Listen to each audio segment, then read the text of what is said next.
Today I'm going to be going over the 27 films that I watched in April 2026. I'm recording this video way too late, but I still want to release it. In this video, it's not going to go in depth very much. I'm just going to, tell you what I watched each day, maybe give you a little bit of my thoughts on each film. Nothing too in depth because a lot of these movies I already have videos dedicated to them. And those videos I will put in the description if you want to see them. Also, I will list where each film is streaming as opposed to the video, so it's going to become outdated. And of course, these are my opinions. I'd love to know your thoughts on each of these films if you've seen them. And with that, let's get to the video. The first film I watched was on the first, which was Hellraiser, the remake. And I thought it was a solid remake, reimagining of Hellraiser. It changes up a lot of things, which I thought was nice. It's not like a, copy and paste remake, which is, good. And it does a lot of creative things. But that being said, I still don't think it was the greatest film. I didn't care for the designs of the Cenobites that much, but I think they have grown on me and I'm starting to like them. But as of when I was recording that video, I didn't like them that much. Okay, then I watched on the 9th, which means I had like an 8-day movie break. I watched Tear, which is it's a film that's very similar to Final Destination. I watched it with my sister. It has like that whole like death is coming after you aspect, or you're trying to survive death. It was all right, but I personally didn't think it was the greatest thing ever. It does have the actor for Ned from Spider-Man, which I thought was pretty cool, but it's just kind of a whatever film. On the 9th, I also watched the original Candyman, and this film is technically really good. I just personally wasn't a big fan of it. I didn't hate it or anything. I wasn't as interested as I was hoping I would be in it. Don't get me wrong, I still think it was good. I love Tony Todd, and I think the story is interesting. It just didn't work for me as well as I think it worked for a lot of other people. On the 10th, I watched Candyman Philo the Flesh. I don't think this film's great, but I actually don't think it's terrible. I think the story is, to an extent, pretty interesting, and I wouldn't say I really enjoyed it that much, but I didn't hate it. On the 10th, I also watched Playground, which Playground follows, like, the daily life of a couple of these kids. And the whole film takes place in, like, one day, and dark things happen. There's specifically 2 scenes that are fairly dark.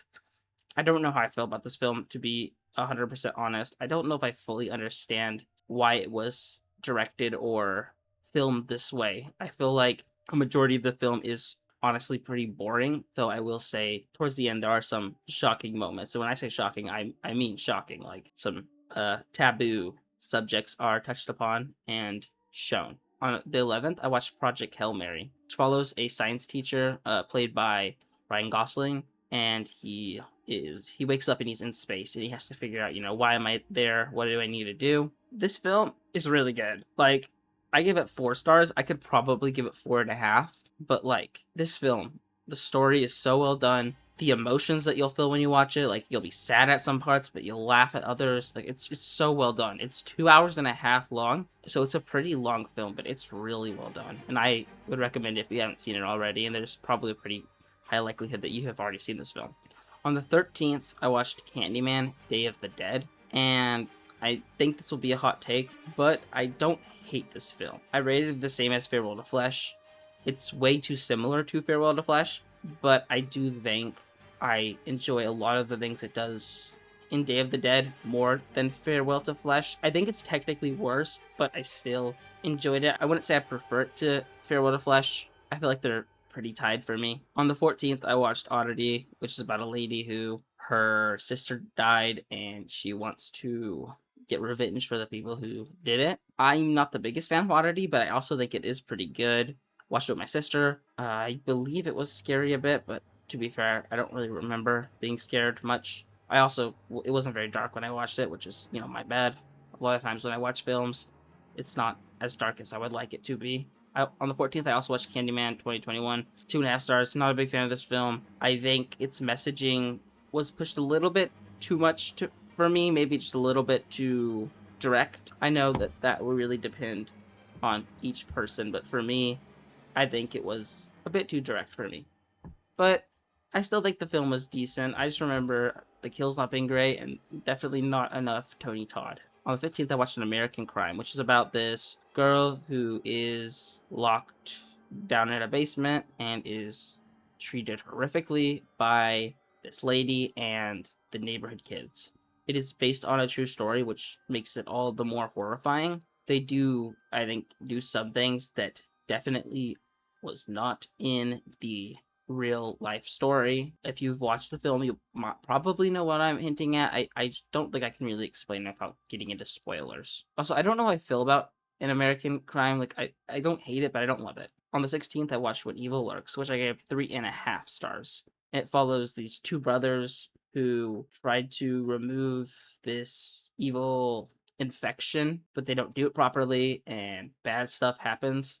It's definitely a darker film. I wasn't crazy disturbed when I watched it. I have a video on it, but I will say that there are some scenes that could be shocking for some people. I liked it. On 16th, I also watched White Chicks.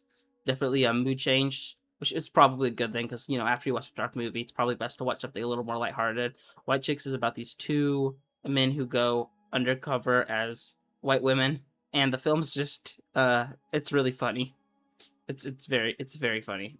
I remember, I don't think I cried laughing, but I think I got close. On the 16th, I watched Speak No Evil, which is about a family that visits another family that they met on the holidays, and things definitely go wrong. There's a lot of gaslighting. I enjoyed it quite a bit. I prefer the remake, but this film is pretty good.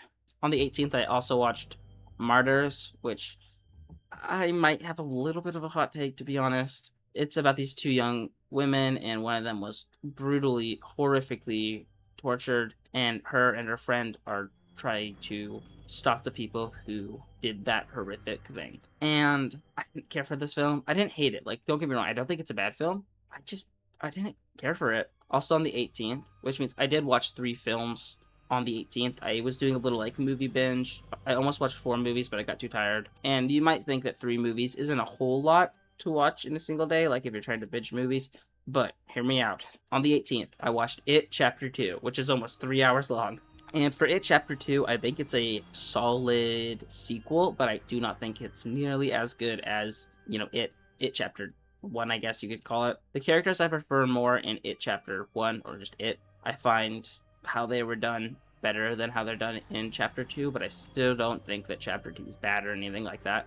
On the 20th, I watched Child's Play. I thought it was pretty good, but I don't think it was that great. Like, I didn't enjoy it as much as I was hoping, but I also don't think it's a terrible film or anything. On the 21st, I watched Child's Play 2. I enjoyed this one quite a bit more, but not like a ton more, like just a little bit more. And, I mean, I liked it. On the 23rd, I watched The Collector. I watched this film for a video where I was going over The Collector and its sequel to Collection. I enjoy The Collector. It's very Saw-esque, so if you like Saw, you might like it. On the 23rd, I watched Wrath of Man, which is a Jason Statham film. I wasn't the biggest fan of it, but I didn't hate it. I was a little confused, and I had to start reading the synopsis a little bit halfway through. On the 24th, I watched The Collection, which is the sequel to The Collector. It is definitely a lot more gory, a lot more violent. I didn't enjoy it as much as The Collector, though. On the 24th, I also watched Smile. I have watched Smile probably 3 or 4 times already. I really like this film. It's one that I wanted to show my friend, and I think he enjoyed it too, so that's good. On the 26th, I watched The Perks of Being a Wallflower, which follows a teenager who befriends these seniors, and it's a pretty sad film, I would say. There's a lot to it. I give it a high rating, though I wouldn't say I enjoyed it the entire time. There's definitely some moments that are harder to watch. Not saying that that's bad. That's good, you know. Like, a movie can have hard moments, but you know that doesn't mean I enjoyed the hard moments. But I mean, I wouldn't want the moments to be removed. I think that those moments were important. On the 27th, I watched We Need to Talk About Kevin, which follows a mother who's looking back on her relationship with her son from when he was a toddler to a teenager. It's definitely a darker film. I wasn't crazy disturbed. You might call me insane for that, but I will say I think that there is a lot that you can get out of this film, specifically when talking about nature versus nurture, and a lot of things that will make you, you know, want to have a conversation with somebody, talk about their opinions on that. I think this film will make you think a lot. On the 27th, I watched Child's Play 3. I enjoyed that film. I know it's not the greatest of the Child's Play. It's probably not the most creative either. I had a good time with it. On the 28th, I watched Bride Chucky. Weird film. Didn't hate it, but wasn't the biggest fan of it. It definitely has some good moments, though. On the 29th, I watched The Plague. Really good, really important film about a kid who goes to a water polo camp, and he notices this kid's being picked on, and he wants to fit in with all these kids, but he doesn't want to pick on this other kid. And it's a really good look into wanting to fit in and not wanting to be picked on, but also wanting to not bend your morals. And I think that it's a really good, important film that you should check out. I don't think it's a masterpiece though. Like, there's some things I would have done differently. I don't know how I feel about the ending, but I still think it's a good watch that you should definitely check out, especially if you're a teenager. So I think it's a film that you should check out at least once. On the 30th, I watched The Lodge, which follows about these two kids and their father's girlfriend. They're in this lodge together. The father left to do some work stuff, I believe, and it was snowing pretty bad, and things happened. I think this film does have a lot of depth to it, and it's very similar to like Hereditary. Maybe not as in depth as Hereditary though. I just didn't. I found this film really boring. I don't know what's wrong with me, but I didn't really like this film that much. So those are all the films that I watched this month. I would say I watched some pretty good films this month. I watched some not as good films this month. I would love to know your guys' opinions on these films. And with that, bye.